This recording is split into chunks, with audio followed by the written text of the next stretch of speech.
Good morning everybody, welcome to Miss Indah channel. So today we are going to learn about do and does. Jadi hari ini kita akan belajar tentang do dan does. Penggunaan kata do dan does itu biasanya kita gunakan untuk menyatakan apakah. Makna dari do atau does itu adalah apakah. Biasanya do dan does itu digunakan untuk bertanya dan menyatakan kata negatif. Jadi penggunaan do dan does itu berbeda. Do digunakan pada subjek I, you, they, we. Pada subjek saya, kamu, mereka, dan kami.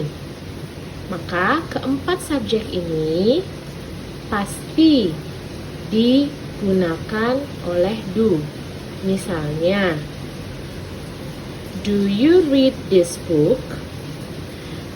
You di sini adalah subjek dalam kalimat ini.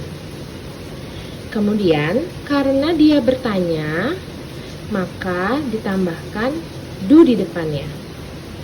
Seperti ini. Do you read this book? Apakah kamu membaca buku ini?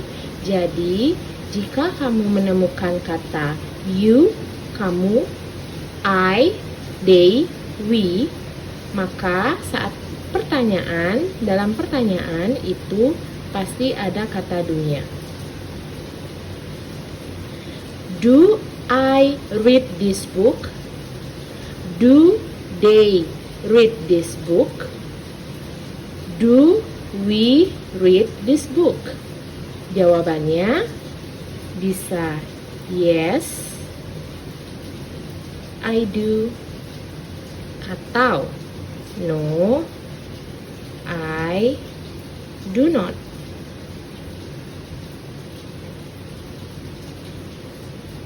Nah, penggunaan kata do sudah selesai. Bagaimana dengan does? Does digunakan pada kata subjek she, he, dan it.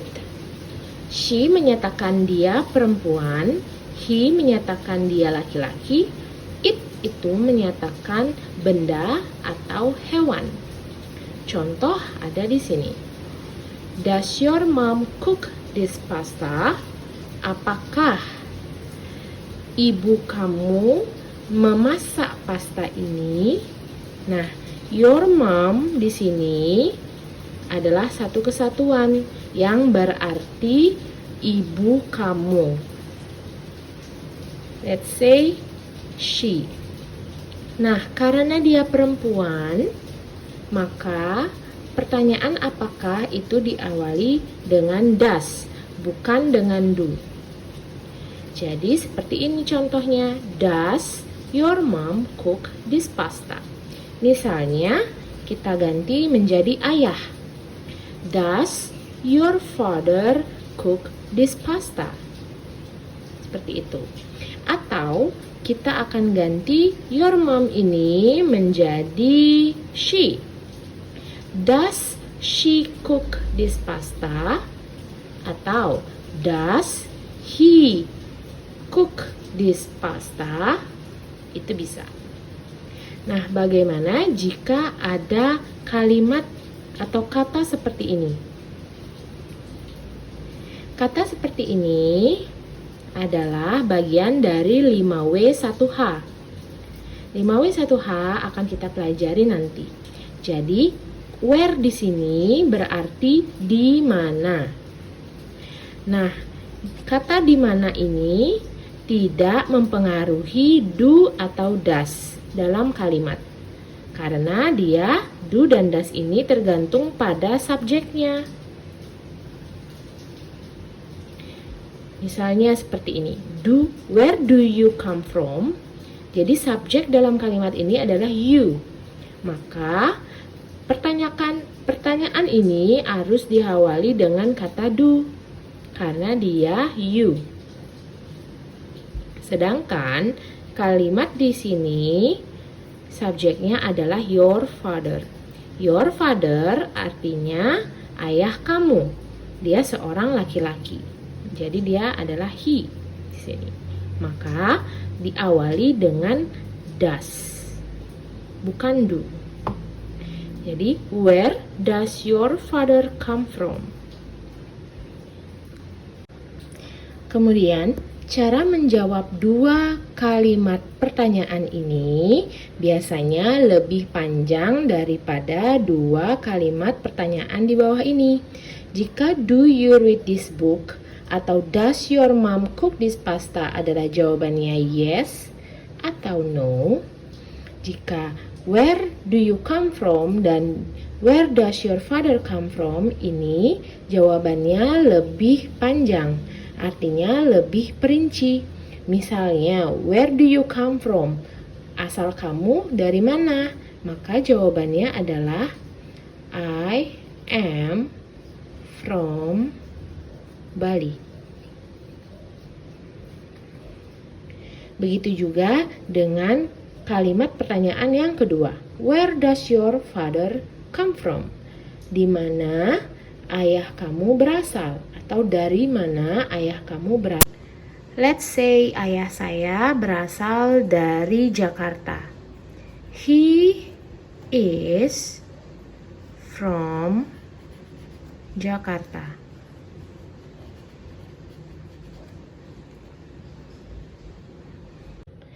Let's continue to the next material.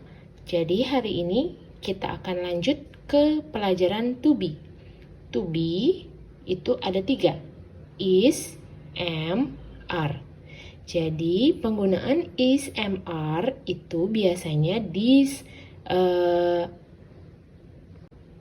biasanya bersamaan dengan subjek. Subjek seperti yang kita bahas tadi ada I, saya, you, kamu, they, mereka, we, kita, she, he, it, itu untuk orang ketiga.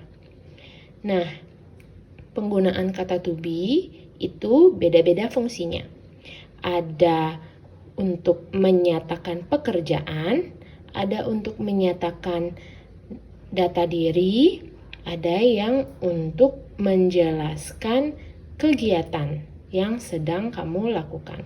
Nah, kali ini kita akan membahas tentang to be sebagai menjelaskan pekerjaan.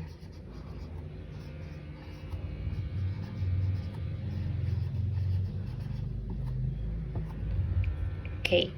Di sini ada subjek I, you, sampai it. Penggunaan I itu selalu bersamaan dengan am. Contohnya seperti ini. I am a student, I am a teacher, dan lain-lain. Kemudian you, they, dan we, kamu, mereka, dan kita atau kami itu selalu bersamaan atau dibarengi dengan are. Contohnya kita ambil you. Seperti ini. You are not a doctor. Atau bisa kita hilangi not-nya menjadi you are a doctor. Lanjut. She, he, it. Itu dilanjutkan dengan to be is. Misalnya, she is my mom. Dia, perempuan itu, adalah ibu saya. Atau dengan he is my daddy. Nah, kemudian kita lihat pada example, ada I am a student, yang artinya saya seorang siswa. You are not a doctor. Nah, di kalimat yang ini adalah kalimat negatif. Kenapa? Kalimat negatif itu mengandung kata tidak, atau yang biasa kita sebut not. Jika kita lihat di atas ini, I am a student, ini adalah kalimat positif. Kenapa? Karena dia tidak mengandung tanda tanya dan kata not. Sedangkan kalimat yang ketiga ini adalah kalimat tanya. Karena dia mengandung unsur pertanyaan. Are you a teacher? Apakah kamu seorang guru? Maka ini adalah disebut kalimat tanya. Nah, yang menjadi concern, yang menjadi fokus adalah I am. You are. Kalau kalimat tanya, to be-nya. Jika kalimat tanya, are-nya duluan, baru you. Are you a teacher? Ada tanda tanya. Pada kalimat berikut, are you a teacher? Itu ada dua jenis jawaban. Bisa yes, bisa no. Tidak sembarangan ya. Kalau yes, yes aja. No, no aja. No, that's wrong.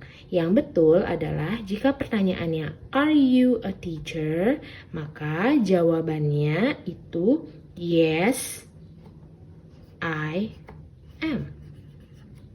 Karena di sini pertanyaannya apakah kamu seorang guru? Maka jawabannya ya, I am. Lawan katanya you adalah I. Jadi, are you a teacher? Yes, I am. Jika tidak, no, I am not. Bagaimana jika pertanyaannya berubah seperti ini? Is she a farmer? Apakah dia seorang petani? Jawabannya ada dua pilihan, yes dan no. Jika yes, kita lihat pada kalimatnya. Jika di sini ada is she, maka jawabannya adalah yes, she is. Nah, jika dia no, kita lihat lagi pertanyaannya ada is dan she, maka di sini ditambahkan she is not.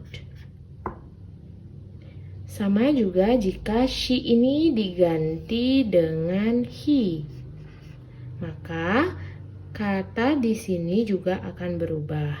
Jika dia negatif, ingat tambahkan not. That's all.